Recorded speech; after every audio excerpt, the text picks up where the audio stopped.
قریب ہو کر تشریف رکھیں۔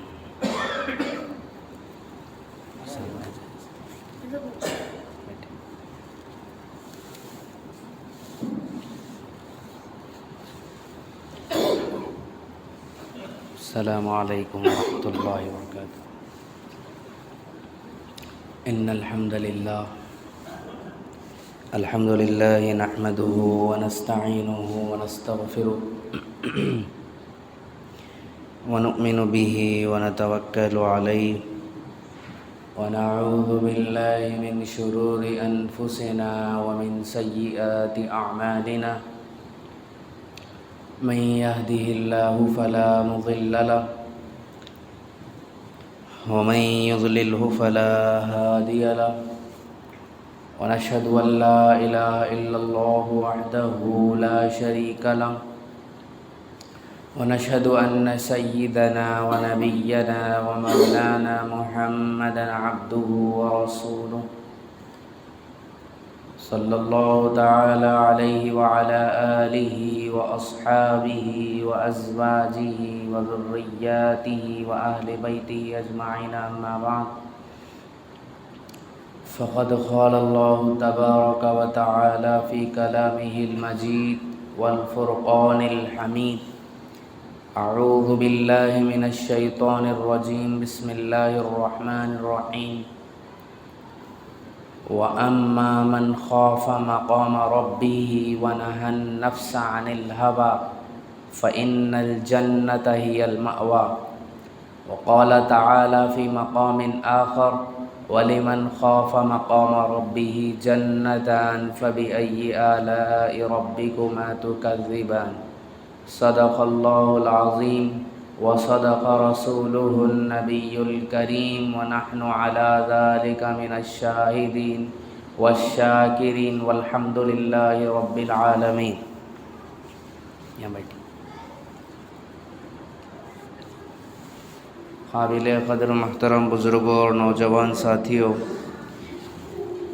قرآن کریم کی ایک آیت تلاوت کی گئی ہے جس میں اللہ تعالیٰ فرما رہے ہیں وَأَمَّا مَنْ خَافَ مَقَامَ رَبِّهِ وَنَهَى النَّفْسَ عَنِ الْهَوَى۔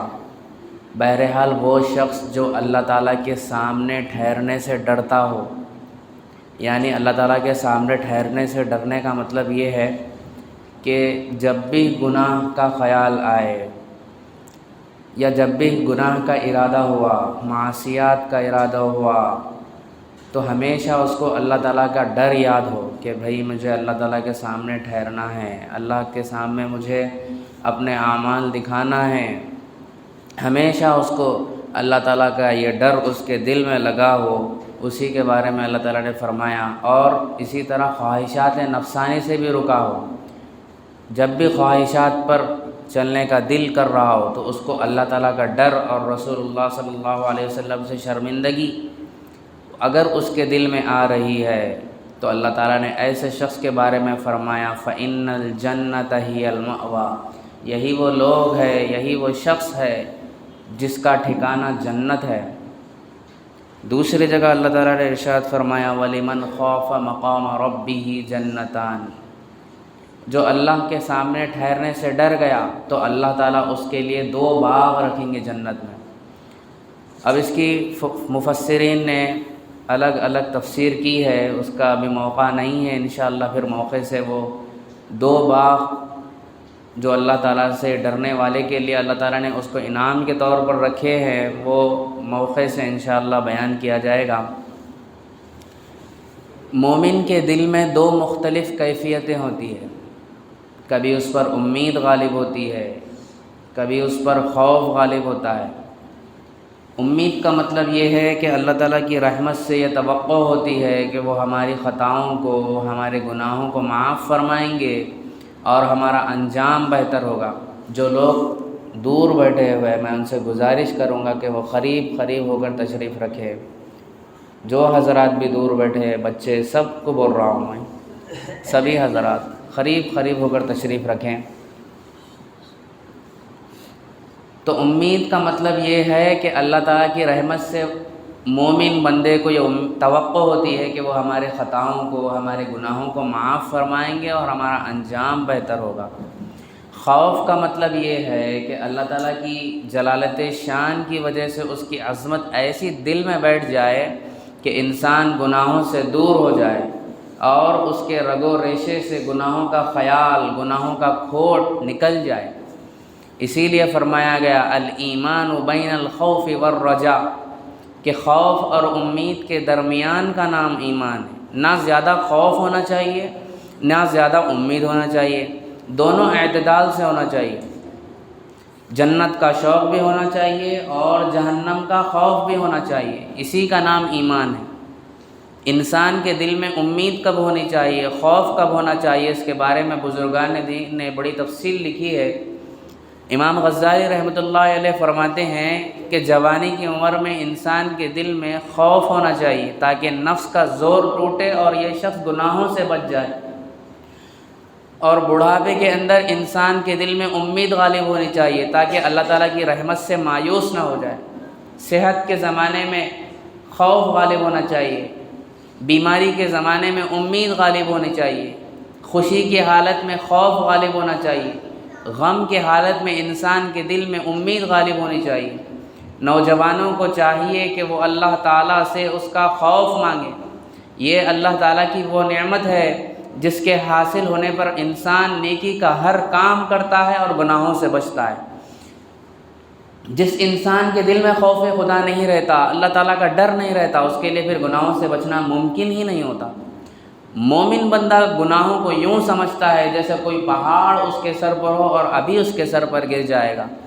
فاسق گناہوں کو یوں سمجھتا ہے جیسے یہاں کوئی مکھی بیٹھی ہوئی تھی جو اڑا دی گئی، اتنا ہلکا وہ سمجھتا ہے۔ فاسق کی مثال یہ۔ اسی لیے میرے محترم بھائیوں، گناہوں کو ہلکا نہیں سمجھنا چاہیے۔ آج ہمارے معاشرے میں گناہوں کو بہت زیادہ ہلکا سمجھا جاتا ہے۔ جھوٹ بولنا، غیبت کرنا، چغلی کرنا، بد نظری کرنا بالکل عام ہو گیا ہے۔ حلال و حرام میں ہمارے پاس کوئی فرق باقی نہیں رہ گیا۔ ہم مسجد میں نماز بھی پڑھتے ہیں، باہر جا کر حرام کام بھی کرتے ہیں، اور اس کی بنیادی وجہ یہ ہے کہ دل خوف خدا سے خالی ہے، دل میں اللہ تعالیٰ کا ڈر نہیں ہے۔ ہم زبان سے تو کہتے ہیں کہ اللہ تعالیٰ بڑے ہیں، مگر اس کی بڑائی کا دل میں استحضار موجود نہیں ہے۔ حافظ ابن قیم رحمہ اللہ نے لکھا ہے، اے دوست تو یہ نہ دیکھ کہ گناہ چھوٹا ہے یا بڑا ہے، بلکہ اس ذات کی عظمت کو دیکھ جس کے حکموں کی تو نافرمانی کر رہا ہے۔ میرے محترم بھائیوں، گناہ صغیرہ ہو یا کبیرہ ہو، یہ ہم کو سمجھانے کے لیے بتلایا گیا ہے کہ فلاں فلاں فلاں گناہوں کی فہرست صغیرہ گناہوں کی ہے، فلاں فلاں گناہوں کی فہرست کبیرہ گناہوں کی ہے، لیکن اللہ تعالیٰ کی نظر میں صغیرہ بھی گناہ ہے، اللہ تعالیٰ کی نظر میں کبیرہ بھی گناہ ہے۔ ہم کو سمجھانے کے لیے یہ بتلایا گیا۔ کتنے ہمارے نوجوان بھائی ہیں جن کو بیچاروں کو گناہوں کی لت پڑ گئی، وہ بیچارے گناہوں کو چھوڑنا چاہتے لیکن گناہ چھوٹنے کا نام ہی نہیں لے رہا۔ اس زمانے کا سب سے بڑا فتنہ یہ موبائل فون ہے۔ آدمی جان چھوڑانا بھی چاہے تو بھی نہیں چھوڑا سکتا، کیونکہ سارے کام اسی سے جڑے ہوئے، اکاؤنٹس اسی میں ہیں، بینک کی پوری ڈیٹیلز اس میں ہیں، فون پے، گوگل پے، سب اسی میں۔ موبائل فون جہاں اچھا ہے وہیں اس کے خطرناک نقصانات بھی ہے۔ پہلے وقتوں میں ایسا ہوتا تھا کہ اب یہ اینڈرائڈ فون آنے سے پہلے کی بہت پرانی بات بتا رہا ہوں، یہ جو ہمارے بزرگ ہیں آپ ان سے پوچھ سکتے ہیں، کسی کے پاس اگر فون آ گیا تو بہت بڑا آدمی سمجھا جاتا تھا، لیکن آج ہر ایک کے ہاتھ میں فون ہے، چاہے وہ امیر ہو، غریب ہو، حتیٰ کہ کچرا اٹھانے والے آدمی کے پاس بھی فون ہے۔ حد تو یہ ہے کہ ہمارے گھر میں ہمارے والدین، ہمارے جو سرپرست ہیں، ہمارے گھر کے جو بڑے ہیں، بچوں کے ہاتھوں میں بھی فون ان کو پکڑا دیتے ہیں کہ چلو بھائی تھوڑی دیر شرارت کرنے سے بچ جائے گا، تھوڑی دیر ہم کو ستانے سے ہم بچ جائیں گے، ہم کو تھوڑی دیر 1-2 گھنٹہ اطمینان تو ملے گا، لیکن وہ یہ نہیں دیکھ رہے ہیں کہ اس کی تربیت کیسے خراب ہو رہی ہے۔ موبائل فون کے اندر ایسے کئی ویب سائٹس بھی ہے جو بچوں کو کم عمر میں نہیں دیکھنا چاہیے، وہ سب دیکھ رہے ہیں جن کو نہیں دیکھنا چاہیے۔ یہ سب ہماری لاپرواہی کا نتیجہ ہے۔ سوشل میڈیا کا ایسا استعمال کیا جا رہا ہے، بچے بڑے سبھی اس میں ملوث ہے۔ ہم سمجھ رہے ہیں ہم موبائل کو استعمال کر رہے ہیں، لیکن میرے بھائیوں ہم موبائل کو استعمال نہیں کر رہے، موبائل ہمیں استعمال کر رہا ہے۔ اسی تو وہ اسمارٹ ہے۔ اسمارٹ کا مطلب کیا ہوا چالاک۔ اسی لیے میرے محترم بھائیوں، آپ حضرات سے درد مندانہ گزارش ہے، یہ موبائل فون سے اپنے آپ کو حتی الامکان جہاں تک ہو سکے اپنے آپ کو اس سے بچائے۔ آدمی فحاشی اور عریانیت میں مبتلا ہو گیا ہے۔ 80% نوجوان جو مسجد میں نماز پڑھنے کے لیے نہیں آتے، اس کی اصل وجہ یہ موبائل فون ہے۔ بیٹھ کے ریلز پہ ریلز دیکھ رہے ہیں، سوشل میڈیا پہ بیٹھے ہوئے ہیں، نماز کی فکر نہیں، تلاوت قرآن کے لیے وقت نہیں۔ اگر بڑوں سے کہا جائے کہ بھائی آپ اپنی زندگی کو صحیح کریے، تبھی تو بچہ وہ دیکھ کر آپ کو سدھرے گا، آپ کو دیکھ کر سمجھے گا۔ بیٹھ کے ہمارے نوجوان بھائی، اسی طرح ہمارے جو گھر کے سرپرست ہیں والدین، وہ بیٹھ کے گھر میں سگریٹ بھی پیتے ہیں، پھر بچے سے کہتے ہیں کہ آپ کو یہ کام نہیں کرنا چاہیے، تو کہاں سے اس کے اندر تربیت آئیں گی آپ بتائیے؟ بیٹھ کے خود ریلز دیکھ رہے ہیں، بیٹھ کے خود سوشل میڈیا کا استعمال کر رہے ہیں، فون پر گانے سن رہے ہیں، ٹی وی پر فلمیں دیکھ رہے ہیں، اور بچوں کو کہیں گے کہ آپ کو وقت پہ نماز پڑھنا ہے، تو یہ چیز ان کے ذہن و دماغ میں بیٹھے گی ہی نہیں۔ وہ کہے گا کہ آپ خود اس میں شامل ہے تو آپ ہم کو کیا اس کا سبق دے رہے ہیں۔ سوشل میڈیا کا استعمال، موبائل فون کا استعمال بہت زیادہ خطرناک ہے، بہت زیادہ خطرناک ہے۔ اس سے ہم سب کو گریز کرنا چاہیے۔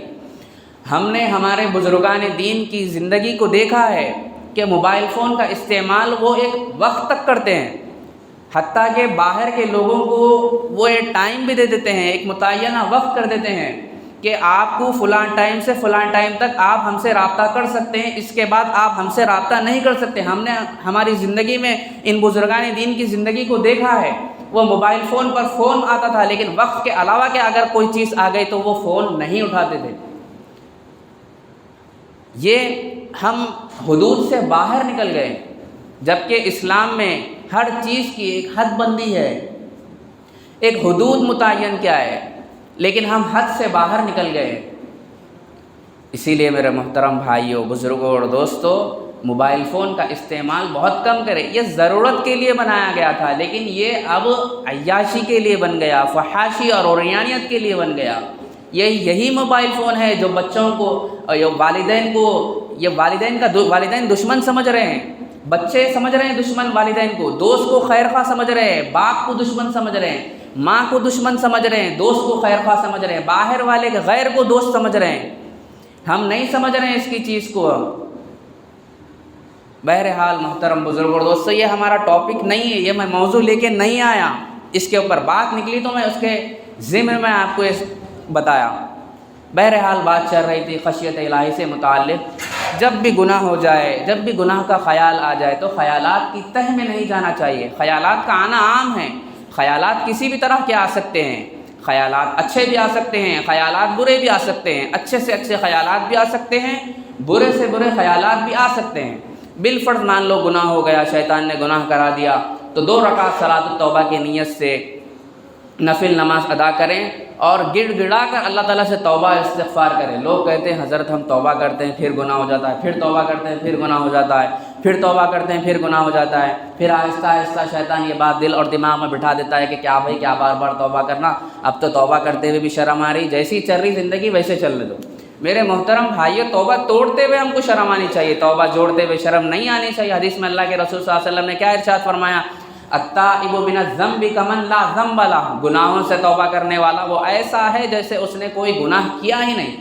بار بار بھی توبہ ٹوٹے، جتنی مرتبہ توبہ ٹوٹے اتنی مرتبہ ہم کو توبہ کرنا ہے۔ اب اس کا مطلب یہ نہیں کہ توبہ کی امید پہ گناہ کرتے چلے جا رہے۔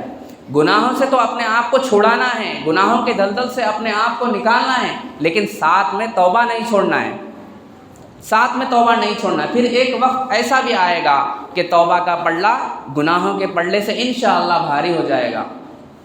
قرآن مجید میں اللہ تعالیٰ نے ارشاد فرمایا، ان تجتنبوا کبائر ما تنہون عنہ نکفر عنکم سیئاتکم وندخلکم مدخلا کریما، اگر تم بڑے بڑے گناہوں سے بچ جاؤ گے جس سے تم کو روکا گیا ہے، جس سے تم کو منع کیا گیا ہے، نکفر عنکم سیئاتکم، ہم تمہارے دوسرے گناہوں کو بخش دیں گے، وندخلکم مدخلا کریما، اور ہم تمہیں عزت والی جگہ میں یعنی جنت میں داخل فرما دیں گے۔ ایک شخص ایک بزرگ کی خدمت میں حاضر ہوا، وہ کہنے لگا حضرت میں بازار میں کام کرتا ہوں، جس کی وجہ سے میں اپنی نگاہوں کی حفاظت بھی نہیں کر سکتا، میں اپنی نگاہوں کو غیر محرم عورتوں سے نہیں بچا سکتا، کوشش بھی بہت زیادہ کرتا ہوں کہ حضرت میں اپنی نگاہوں کی حفاظت کروں، بدنظری نہ کروں، لیکن پھر بھی گناہ ہو جاتا ہے۔ حضرت نے فرمایا ٹھیک ہے میں آپ کو سمجھاتا ہوں اس کو کیسے حل کرتے ہیں۔ اس کے بعد انہوں نے اس نوجوان سے فرمایا کہ دیکھ، یہ مشہور واقعہ ہے، انہوں نے اس نوجوان کے ہاتھ میں دودھ کا پیالہ پکڑایا اور کہا کہ یہ بازار سے گزر کر فلاں بزرگ کی خدمت میں پہنچانا، مگر شرط یہ ہے کہ میں آپ کے ساتھ ایک بندہ بھیجوں گا، جہاں کہیں بھی پیالے میں سے دودھ گرے گا وہ وہیں تمہیں 2 جوتے لگائے گا۔ اس نے کہا ٹھیک ہے، مجھے یہ شرط منظور ہے۔ چنانچہ انہوں نے ایک پیالہ دودھ سے لبریز کر کے دودھ سے بھر کے اس کے ہاتھ میں تھما دیا۔ وہ بازار سے گزرتے ہوئے پیالے کو لے کر بھی چلتا تھا اور اس کے اوپر نظریں بھی جمائے ہوئے رکھتا تھا کہ کہیں دودھ گر نہ جائے، اور اس کے ساتھ جو بندہ تھا وہ بھی ماشاءاللہ ہٹا کٹا لہیم شہیم تھا۔ اس نوجوان نے بڑی مصیبتوں کا، بڑی تکالیف کا مظاہرہ کر کے بازار سے گزر کر منزل مقصود پر دودھ پہنچایا، اور واپس آ کر خوشی خوشی حضرت سے کہنے لگا حضرت میں منزل مقصود پر دودھ پہنچا دیا۔ حضرت نے پوچھا بتاؤ بھائی بازار میں کتنے چہرے دیکھے؟ اس نے کہا حضرت ادھر تو میرا دھیان ہی نہیں گیا۔ حضرت نے پوچھا بھائی دھیان کیوں نہیں گیا؟ اس نے کہا حضرت مجھے یہ ڈر تھا کہ اگر بازار میں یہ دودھ میرے ہاتھ سے زمین پر نیچے گر گیا تو بھرے بازار میں یہ شخص مجھے رسوا کر دے گا، مجھے یہ ڈر تھا۔ حضرت نے فرمایا اس کی بات یہ سن کر جواب ارشاد فرمایا کہ اللہ والوں کا بھی یہی حال ہوتا ہے، ان کا دل ہمیشہ ایمان سے لبریز ہوتا ہے، ان کا دل ہمیشہ ایمان سے بھرا ہوا ہوتا ہے، ہمیشہ ان کو اپنے ایمان کی حفاظت کی فکر ہوتی ہے، کہیں کوئی گناہ نہ ہو جائے، کہیں کوئی معصیت نہ ہو جائے، کہیں کوئی بدنظری نہ ہو جائے، کیونکہ اگر ہم سے کوئی گناہ ہو گیا تو اللہ تعالیٰ کل قیامت میں ساری مخلوق کے سامنے کھڑا کر کے رسوا کر دیں گے۔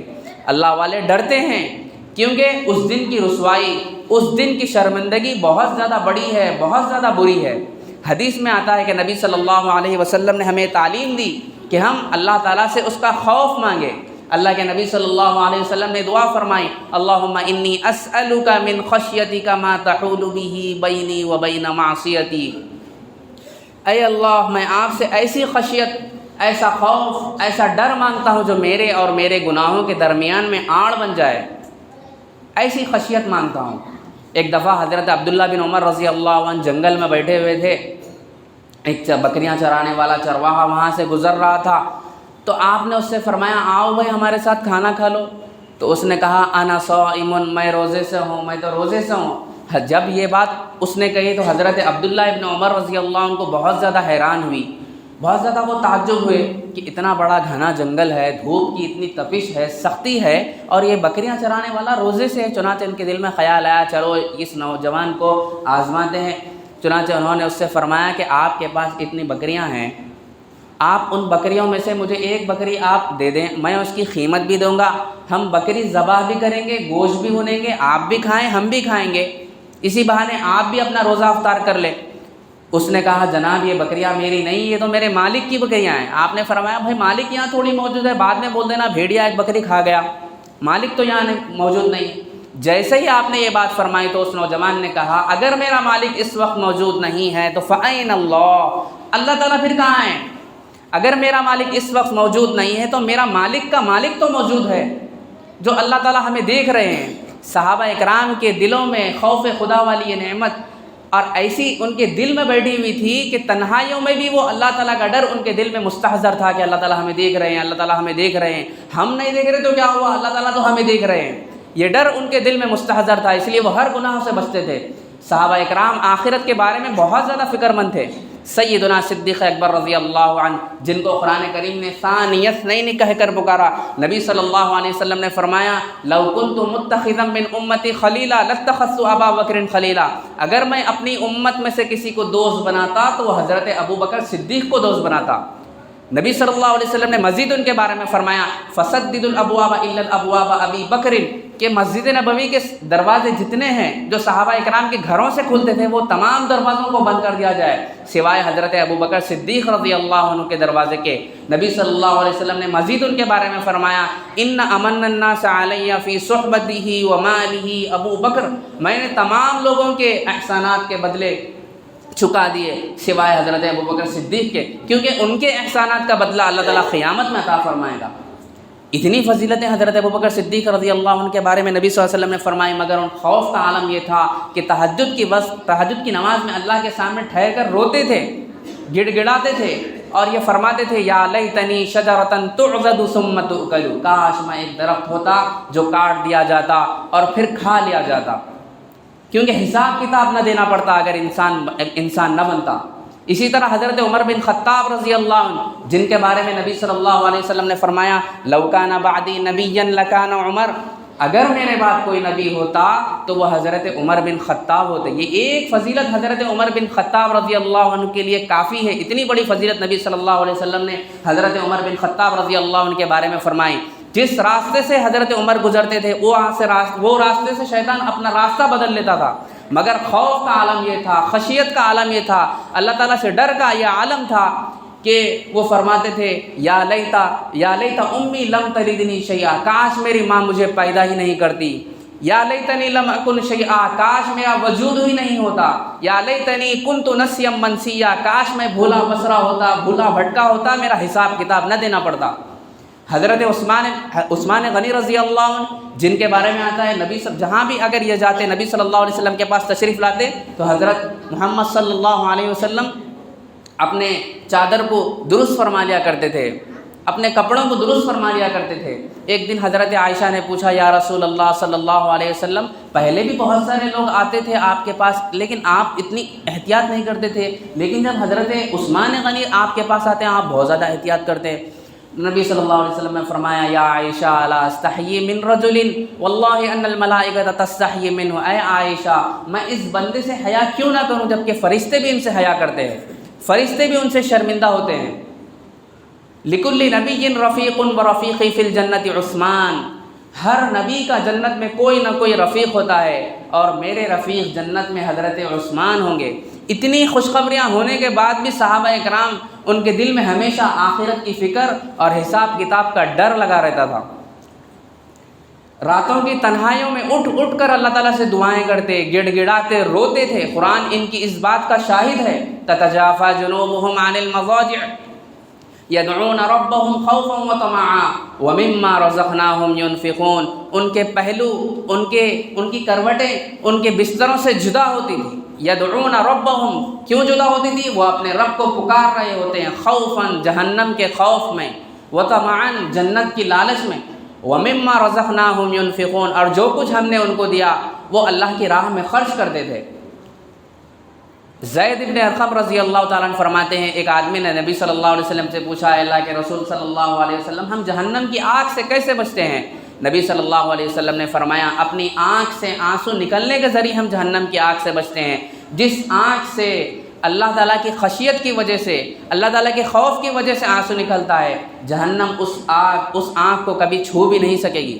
اسی لیے میرے محترم بھائیوں، اللہ کے سامنے رونے کی عادت ڈالے، رونا نہیں بھی آتا ہے تو رونے جیسی شکل بنا لے۔ حدیث میں الفاظ ہے، اللہ تعالیٰ سے دعا ہے کہ جو کچھ کہا گیا اس پر سب سے پہلے مجھے اور پھر آپ سب کو اس پر عمل کرنے کی توفیق عطا فرمائیں۔ وآخر دعوانا ان الحمد للہ رب العالمین۔ 2-4 منٹ دیے جا رہے ہیں، سنتیں ادا کر لیں۔